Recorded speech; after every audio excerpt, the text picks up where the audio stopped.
It's Monday, October 2nd, 2023. I'm going to share some articles with all of you today. Please make sure to like, share, and subscribe. But I printed out a few things that I found pretty interesting. Please comment down below. Let me know your thoughts on this. Comment about anything you want to comment. And I want to thank everybody for all the great comments, all the support, all the prayers. I really do appreciate it. And one more thing I want to say today, our dear friend Wade, a friend, a subscriber, he went in just a short while ago, had his cancer surgery. I believe it was last month. I asked everybody to say a prayer for him. And he called me 2 days ago, said he is cancer-free. Surgery was 100% successful, cancer-free. He's feeling great. He's doing great. So I want to thank everybody out there who took a little bit of time and said a prayer for Wade. Thank you so much. He is 100% healed, and I do believe in the power of prayer. And that is just another prime example of the power of prayer, especially when you pray in numbers. The power that we're tapping into is absolutely incredible. So Wade's doing great, and I just wanted to update everybody on that. That is a complete miracle.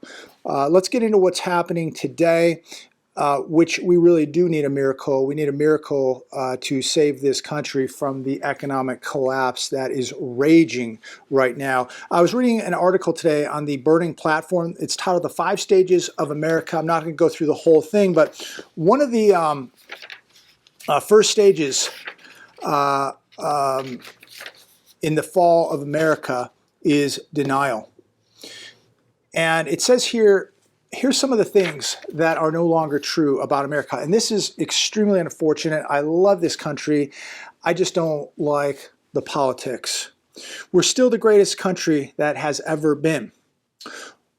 We have the strongest military, the smartest scientists, the greatest cities, and most beautiful landscapes. We're the beacon of hope. We're the shining city on the hill. We're the paragon of democracy. We are the indispensable nation. All this now false, unfortunately.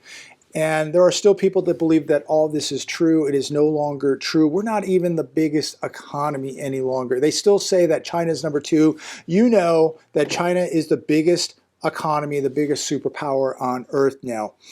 But we are in extreme denial with where we're at right now. And there's big problems that a lot of people know is very true, that nothing right now is working. People are paying $5 a gallon for gas, $6 a gallon for gas, $8 for a gallon of gas. Rents are skyrocketing, grocery bills are skyrocketing. Many people now fear that they're never going to be able to retire, that they're going to work until they die in order to just survive. Families are becoming very stressed. They're breaking up. We're seeing more and more divorces, more suicides. We've never seen the country so divided. So we have big issues here in America, and I don't see anything getting fixed anytime soon. And the question is, how much longer can we go in this direction before things really begin to break apart? The hedge today, the 11 retailers most at risk of bankruptcy in the next 12 months. I'm not going to go through the whole list, but I was at a Petco last night, and Petco is on the list. They're highly levered. They have a lot of debt. And I was in Petco last night looking for some little bones for Nugget. It is shocking what they are charging for a dog bone, for a biscuit. I mean, you can spend $30 on a dog bone at Petco. A little pack of biscuits, $20, $25. I don't know who in the world is shopping consistently at Petco, looking at the prices of dog food, the prices of dog toys, cat food, dog bones. It's shocking. And anytime I've ever been in a Petco, there's literally 2 people maybe in the store, if you're lucky. There's nobody ever there. The overhead's big. They're in prime locations. These are big stores, and they're extremely expensive. And common sense would just tell you, if people are struggling to feed their kids, how in the world are they feeding their cats and dogs? And unfortunately, I'm sure the shelters are filling up. More and more people cannot afford to take care of animals, and the shelters are seeing more cats and dogs being turned in. I mean, if you have the means, if you can afford this, and maybe you can adopt, or you want to give an animal a good home, you know, that's always a thought. But don't take on an animal now if you can't afford it, because it's going to get much more expensive, and they are family. It's sad. It's just sad what's going on, because you're seeing families breaking apart because of the financial implications now. You're seeing people have to turn in their pets. And I know people will write and say, I would never do that. I'd be homeless before I did that. But, you know, people figure if they're homeless, how then they really won't be able to take care of their dogs or their cats. And at least we have some great shelters out here, hands down, out here in the desert. People love their animals. We have really, really great animal shelters here. But a lot of people just figure, you know, they're better off at the animal shelter. There are no kills here, and that maybe they'll get a home that can afford to take care of them. I mean, living with your dog on the streets really defeats the purpose. How are you going to feed your dog if you're living on the streets? Your dog probably has a better chance at a good animal shelter where it at least has a chance of being adopted by somebody who can take care of it. Again, we have these no-kill shelters out here. They're phenomenal. And I will say that about the desert, that people here really, really care about their animals. Here's another one from The Hedge. Small business bankruptcies surge in 2023. Nearly 1,500 small businesses have already filed bankruptcy just this year alone. And it says the 5 reasons that we're seeing the surge in bankruptcy: rising interest rates, surging wages, tighter bank credit, over leverage, work at home, curtailing demand. If you think that it's bad now, it's only going to get much, much worse, because interest rates are going to continue to rise. They're going to stay higher for longer. Wages are going to continue to go up. See, they figure that they can stop inflation by just paying people more money. Tighter bank credit. Banks are going to get much, much tighter. Over leveraged. We're going to see a lot more companies over leveraged. So I don't see any of this getting better. So if it's not going to get better, then you're going to see an even bigger surge in bankruptcies with small businesses. Here's another one today coming from The Hedge. It's titled, How Great is Our Economy If the Bottom 50's Share of the Nation's Wealth Has Plummeted Since 2009? The bottom 50%, that's 167 million Americans. They hold $3.6 trillion in wealth. That's out of the $146 trillion in total household net worth. The bottom 50%, $3.6 trillion. The top 1%, that's 3.3 million people, they hold 4.5 trillion, 45.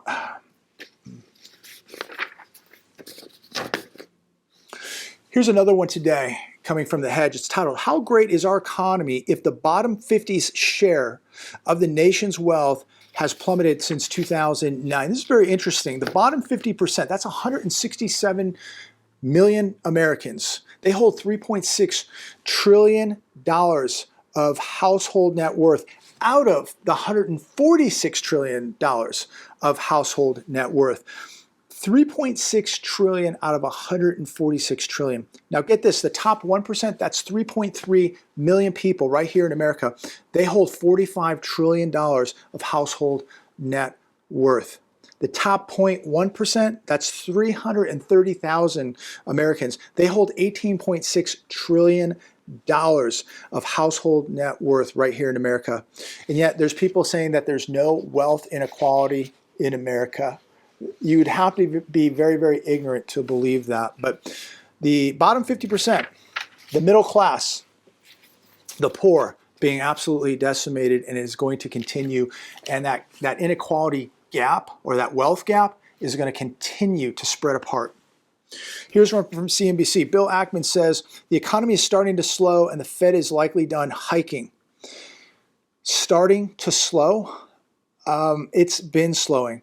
Now, it's interesting today, Dow Jones was down around 300 points at one point earlier today when I was watching it, but it turned around. It closed down 74 points. Now, I don't know if this had anything to do with it. Bill Ackman coming out and saying that the Fed's not going to raise. I believe the Fed is going to raise. I think we're going to get at least one more hike this year, and I would not be shocked to see more hikes next year. We will be higher for longer, but the hope continues. By Bill Ackman coming out, presenting this hope today, the Dow Jones wasn't down 300 or 400, it was down 74. The hedge, bonds, bullion, and black gold battered as hawkish Fed speak and inflation fears lift dollar. Again,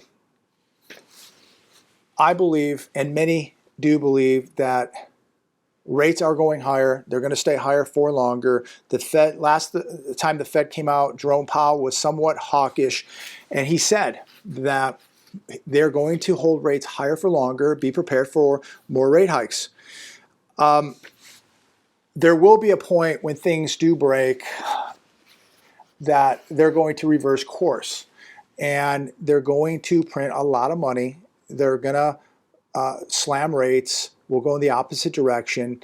And of course, this is when I believe you better be holding precious metals. You know, now, there's people out there that somebody wrote me yesterday saying, oh my gosh, maybe it was today. Oh, JB, I bought gold and it's going down and I've lost a lot of money and you misled people. First off, let me be very, very clear. As you know, I don't give financial advice. I share with you what I'm doing, what I'm personally doing, my strategy with cash, gold, and real estate.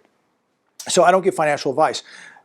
I share what I'm doing, what my circle of people around me are doing. You have very, very weak hands if you're that scared now because gold has come down a couple $100 off of its high. Now, maybe you could go into Bitcoin and you'd be down about 65% today from the high. Gold's down, I don't know, a couple $100 from the high. Nothing's broken yet. Things aren't falling apart yet. Although gold has hit highs all over the world in multiple countries already. Central banks are stockpiling it unlike any other time. It's real, it's physical, and you can get to it. But I like when people say, oh my gosh, I haven't made any money. Well, you don't buy gold to flip 6 months later or 6 weeks later or a year later to make money. Gold is wealth preservation. When things get bad, when the inflation gets out of control, when things break, you better be holding some insurance, ladies and gentlemen. That's how I see it. But I love how the weak hands, I love how people go, oh, I'm losing money, it's all your fault, I should have never done this. Well, buy Bitcoin, buy some cryptos. Many of the cryptos have gone to zero. Bitcoin's down about 65% from the high. You could buy oil, but oil's down too. The markets have been, getting hit here lately, so they're down. I don't have the answer for everybody, but if you're buying gold to hurry up and try and flip, then you're buying it for all the wrong reasons. I buy it for insurance. I buy it for what I know is coming. And that day hasn't gotten here yet. Those hard times, that depression isn't here yet. It's beginning. But these people who are so weak, if your hands are that weak, get out. You should never be buying anything. But I'm going to continue to buy gold, especially as it pulls back like this. The stuff, in my opinion, and again, not financial advice, to me, it's on sale.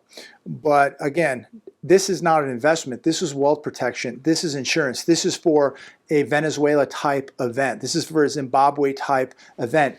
And nobody ever would advise that you put all your money in gold. Be diversified, okay? You can own some oil. You can own some gold. You can own some silver. You should have cash. I'm a cash and gold guy and silver guy. Dollar's doing very, very well right now, right? Even though it's lost 97% of its purchasing power, but on the index versus other currencies, it's doing very, very well. So you got to have cash right now because you can use it to purchase things on sale. So as Frank Giustra always advised, you should have cash, you should have gold. And I love that strategy because when the dollar gets very, very strong, typically gold goes down. Typically when the dollar begins to get very, very weak, gold begins to go way up. And I think that's a really, really good strategy to have both right now. I think stocks are completely overvalued. I think real estate is completely overvalued. So for me, gold and cash is the place to be. But if you have weak hands, you know, if you took all your money and you purchased that 1 ounce of gold and you know you can't handle it, then you know, get out. That's all you can do. You know, I'm going to continue to buy this stuff, and I just ride it up and down. I buy it when it's going up. I buy it when it's going down. I'm always accumulating a little bit of gold, no matter what the prices are doing. Because if you think that here we are, what are we at, 1,800 and something today?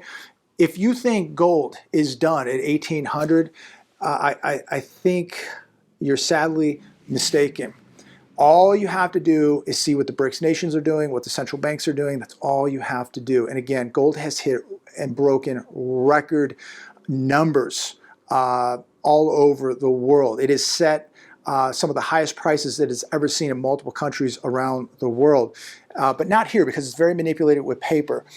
But that day is going to come to an end too, where nobody's going to care about the paper. They're going to want the real thing. They're going to want the physical metal. So again, I look at things like this on sale. If my butcher called me up today and said porterhouses are 20% off, I'm going down there today and I'm stocking up.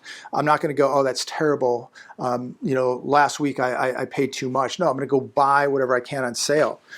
Regulators expand investigation into 700,000 Ford trucks, SUVs over engine issues. So apparently there is a valve issue which requires engine replacement with this disaster over at Ford. You know, I look at this, and we've had so many of these recalls, and now here's another one. And how many thousands of vehicles right now this is going to affect, nobody knows. But right now it's a 2.7 liter and 3 liter EcoBoost engines. What is going on in this country? I mean, we are such a mess. We're going to have healthcare strikes. We've got union strikes with the automakers that can't even put an engine together correctly. What can we even do now in America? We can't even build a pickup truck and put it together properly without having to replace engines now and have these major recalls with so many of these automakers. Everybody wants more money, and they probably, look, I'm not going to take a side with the unions, with the automakers right now, but more than likely they probably do deserve a little bit of a raise compared to what these CEOs are making. But at least, come on, at least build a decent vehicle that's not going to blow up. I mean, especially for the cost of these vehicles, and now they're going to investigate 700,000 of these vehicles. How much more money are they going to lose on this? Here's another one. Yahoo Finance, extremely frustrating. Homeowner lives in van while deadbeat tenant lists unit on Airbnb. This was literally shocking. Jason Roth rented out his home in Rainier Valley, but his tenant stopped paying rent. Roth now is owed $29,000. Now, I don't know, was this Oregon, Washington? I don't know. I don't remember exactly what state this was in. It could be, I think it's Oregon or Washington. But nonetheless, this gentleman, Mr. Roth, Jason Roth, is owed $29,000 in unpaid rent plus utilities. And he says by the time he gets this person out, by the time he has this court date and evicts this person, he'll be owed over $50,000. So Mr. Roth, I guess, is now forced to live in a van. He can't afford to live anywhere else because he's renting this house out. So I don't know if he was renting another house using this source of income to pay for his other property he was living in. I don't know. But apparently he's living in his van with his dog Wally at the moment. The delinquent tenant has also listed the downstairs unit for $434 a month on Airbnb. So this guy, I guess that has been taken down, but he was generating an income while not even paying rent. This is just unacceptable. And it just seems like anybody that is obeying the law, follows the law, pays their taxes, does the right thing, just completely gets taken advantage of. Unbelievable. And then you know he's never going to get that $50,000 in back rent. That's never going to happen. And then, of course, he'll probably have to spend $10,000 to repair damages and clean up his property. It's just an absolute mess that's taking place. The morality of this country it's just fallen into the gutter. Who, you know, 10, 20, 50 years ago, nobody would ever, I mean, not nobody, but the farther back you go, there was a very small percentage of people that would ever even think about doing something like this. And secondly, I don't think that the law would even allow this back in the day, but they get away with it. They get away with it. They get through these loopholes. The law doesn't, it seems like, you know, if you're going 10 miles over the speed limit, you're going to get a ticket. You know, if you park 1 minute over that meter, you're going to get a ticket. But people like this can just move into your house, not pay rent, then rent a unit out and make money while they're living for free in your house while you're living in a van with Wally. Absolutely repulsive. It really, really is. The rule of law, respect for people, people who just take whatever they want and there's no repercussions. Taco Bell employee hospitalized after being shot by customer over incorrect amount of change, police say. Dow McClendon, 67 years old, arrested. I believe this happened out in North Carolina. He left, this gentleman, Dow McClendon, says he didn't get the proper change back in the drive-thru, so he pulls through the drive-thru, parks the car, goes into Taco Bell, and blasts the employee multiple times, life-threatening injuries, all over, what, $3 or $4 in change? I mean, this is what we're dealing with today, ladies and gentlemen. Here's another one. New York Post, happened a couple days ago. Unhinged attacker fatally stabs man in front of girlfriend near New York City bus stop because he just looked at this guy. And so this guy didn't like that this guy looked at him, so he stabs him in front of his girlfriend at a bus stop. So now you got to be careful who you look at because they may take it the wrong way and want to stab you. Here's another one. You know, people say, oh boy, these videos are repetitive. It's repeat, repeat, repeat. Look, I'm just giving you the latest news, ladies and gentlemen. I'm giving you my opinion. I'm asking you to comment down below. And I think it's very, very important that we talk about the news daily because it is changing every day. It is absolutely out of control. But anybody that thinks that this is the same thing every day, they're brain dead because the news every day is intensifying. It's changing socially, economically, political. It's changing, and it's changing quickly. San Francisco Bay boaters forced to fight off pirates as seafaring bandits ravage community. So here's something new for everybody. Now up in San Francisco, you have the crime wave, the drugs, the whole disaster. Now they're dealing with pirates in San Francisco.